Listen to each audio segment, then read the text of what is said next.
Selamat berjumpa kembali di dalam layanan audio Sahabat Seperjalanan. Hari ini adalah hari Senin 31 Mei 2021 di penghujung bulan Mei, besok sudah awal Juni.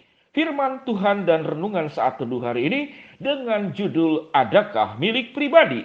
Adakah milik pribadi? Firman Tuhan terambil dalam Yohanes 1 ayat yang ketiga. Demikian bunyi firman Tuhan.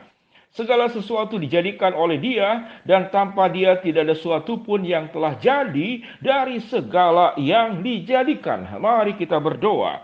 Bapa yang di dalam surga, seringkali kami ya Tuhan sebagai ciptaan-Mu, kami lupa diri, kami tidak sadar diri, seakan-akan apa yang kami punya, apa yang kami miliki, itu adalah hak kami dan kepunyaan kami. Namun sesungguhnya kami ingin belajar. Sesungguhnya apa yang ada pada kami milik siapa? Milik kami atau milik siapa?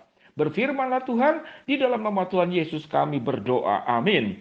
Shalom sahabat seperjalanan yang dikasihi Tuhan. Adakah milik pribadi? Saya bertanya kepada sahabat seperjalanan, apa saja yang menjadi milik pribadimu? Mungkin rumah, mungkin motor, minimal sepeda, atau kemudian perabotan rumah tangga, isi-isian yang ada di dalam rumah, atau toko, atau perusahaan, atau pekerjaan, atau pikiranmu sendiri yang mampu berpikir, menemukan banyak hal, diberikan kecerdasan, kepandaian. Apakah itu berasal dari dirimu sendiri atau milikmu pribadi?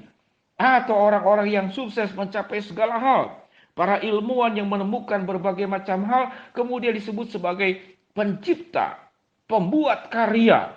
Apakah benar 100%? Itu adalah bagian yang dibuat dari dirinya sendiri. Firman Tuhan berkata yang sudah kita baca tadi dalam Yohanes 1 ayat ketiga. Segala sesuatu dijadikan oleh Dia, dan tanpa Dia tidak sesuatu pun yang jadi dari segala yang dijadikan. Segala sesuatu dijadikan oleh Dia. Adakah sesuatu yang tidak jadi oleh Dia? Tidak ada. Dari awal penciptaan, dari hari pertama, kedua, ketiga, keempat, sampai keenam, Allah menciptakan manusia sesuai dengan gambar dan rupa Allah. Dan semua penyediaan dari alam yang terjadi, apa yang ada di atas langit, apa yang ada di bawah, ada yang di bumi, dan apa yang ada di laut, dan apa yang ada di dalam tanah, di dalam bumi, semuanya berasal dari Allah. Lalu kalau ada orang berkata, kalau aku ini menghasilkan sesuatu bukan karena Tuhan, tapi aku kerja keras dengan tanganku sendiri, dengan pikiranku sendiri, dengan katakanlah kekuatanku sendiri, bukan Tuhan. Apakah benar statement itu? Sebuah pertanyaan. Sewaktu engkau bekerja, engkau pakai apa? Kedua tanganmu. Siapa yang menciptakan tanganmu? Allah. Sewaktu engkau bepergian untuk menggapai sesuatu mimpi dan harapan, kaki sepasang kakimu, siapa yang menciptakan? Adakah engkau tiba-tiba punya kaki sendiri? Tidak. Allah yang memberikan. Sewaktu engkau bisa berencana, engkau punya kecerdasan, engkau bisa berhasil memakai otakmu, memakai pikiranmu. Berasal dari mana otak dan pikiranmu? Berasal dari Allah yang menciptakan. Sewaktu engkau pandai berbicara, sehingga engkau menjadi seorang, katakanlah advokat, menjadi seorang konsultan bisnis, menjadi seorang pejabat, engkau berbicara dan kata-katamu itu punya kuasa yang luar biasa seperti Herodes dan Firaun. Pertanyaannya, apakah itu milikmu pribadi? Tidak. Pita suara yang Tuhan berikan itu dari Allah. Rongga mulut yang rongga resonansi kalau Anda suka bernyanyi, itu berasal dari Allah. Diafragma, kekuatan yang kau keluarkan, dari perutmu, itu adalah dari Allah.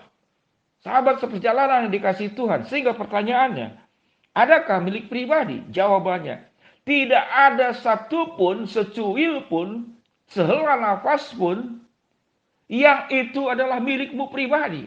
Seluruhnya adalah milik Allah yang Tuhan ciptakan, yang Tuhan berikan. Bagaimana orang-orang yang tidak percaya Tuhan mengajarkan bahwa Tuhan itu tidak ada?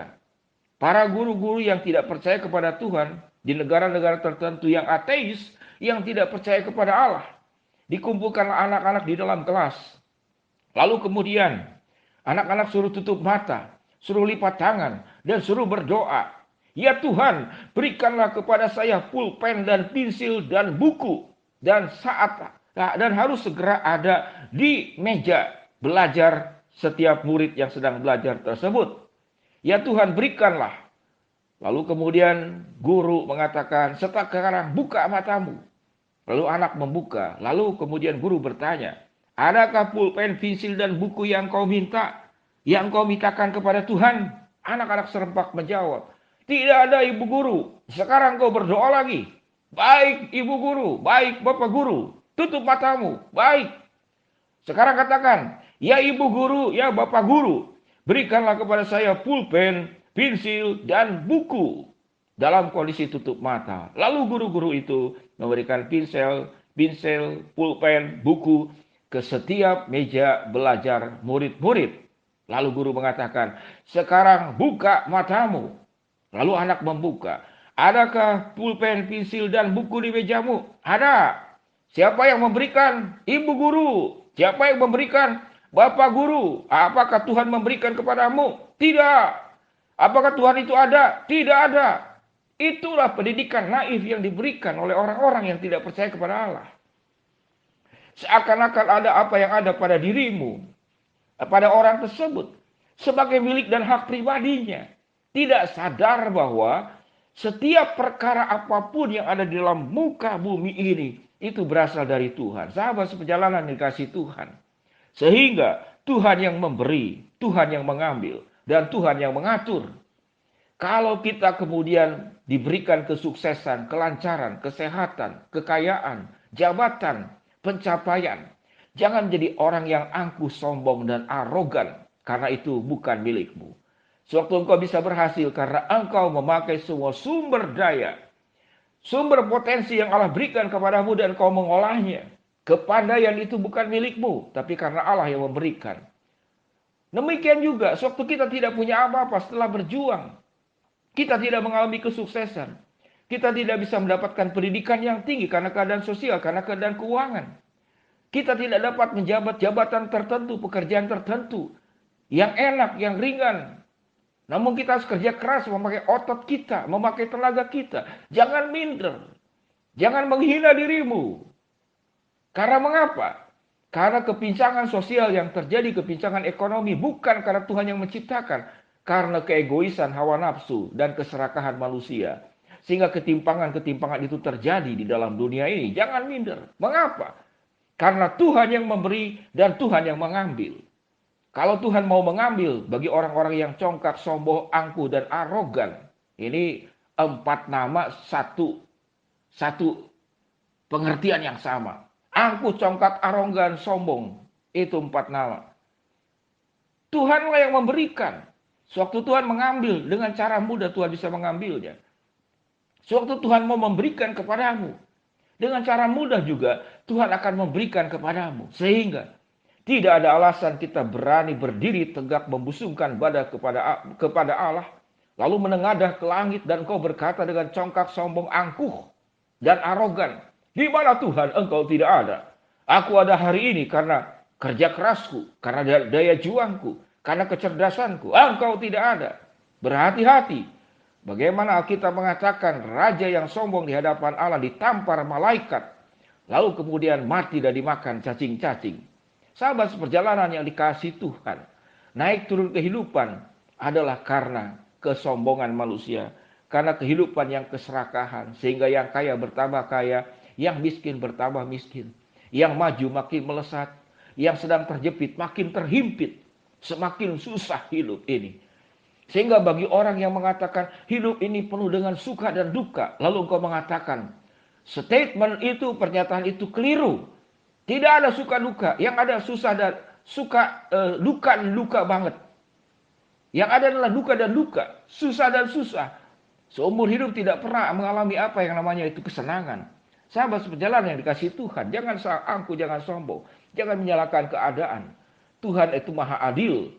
Biarlah kita boleh bersyukur bahwa segala yang kita punya hanyalah titipan Allah. Dan engkau harus pertanggungjawabkan itu di hadapan Allah. Bersyukurlah untuk segala kebaikan yang Tuhan berikan kepada kita. Dan setiap yang kita miliki, jangan angkuh, jangan sombong, jangan congkak, dan jangan arogan. Pergunakanlah dengan baik untuk memuliakan Allah. Untuk kemudian berbagi kebaikan. Untuk menjadi saluran berkat Allah. Karena apa yang kita punya, kita mengatakan Tuhan yang memberi, Tuhan yang mengambil. Sebelum Tuhan ambil, pakai baik-baik dengan bertanggung jawab. Manajemen semua potensi yang ada, sebagian buat milikmu, sebagian itu milik orang lain. Jangan diambil semuanya. Mari kita berdoa. Bapa yang di dalam surga, hamba-Mu berdoa ya Tuhan, buat sahabat seperjalanan yang terkena penyakit syaraf kejepit, yang begitu luar biasa sakitnya dan sudah berobat ke sana ke sini, sebentar membaik kemudian kambuh kembali. Tuhan akan jamah, Tuhan akan sembuhkan. Hamba berdoa buat sahabat seperjalanan yang barusan meninggal, yang barusan ditinggal meninggal oleh ibunda yang tercinta di kota Karawang. Tuhan akan hiburkan, kuatkan, dan juga damai sejahtera Tuhan yang melingkupi, dan tetap iman percaya menengadah kepada Allah yang memberikan hidup kekal, yang akan mempertemukan kembali para kekasih-kekasihnya di surga sana suatu hari kelak nanti, suatu engkau datang kedua kali. Kembali hamba mau berdoa buat para sahabat sejalan yang bergumul dengan masalah ekonomi, Tuhan yang memulihkan. Di dalam nama Tuhan Yesus kami berdoa, amin. Shalom sahabat seperjalanan yang dikasihi Tuhan. Adakah milik pribadi? Tidak ada. Segala sesuatu dijadikan oleh Dia, dan tanpa Dia tidak sesuatu pun yang jadi dari segala yang dijadikan. Shalom, Tuhan memberkati kita semua. Amin.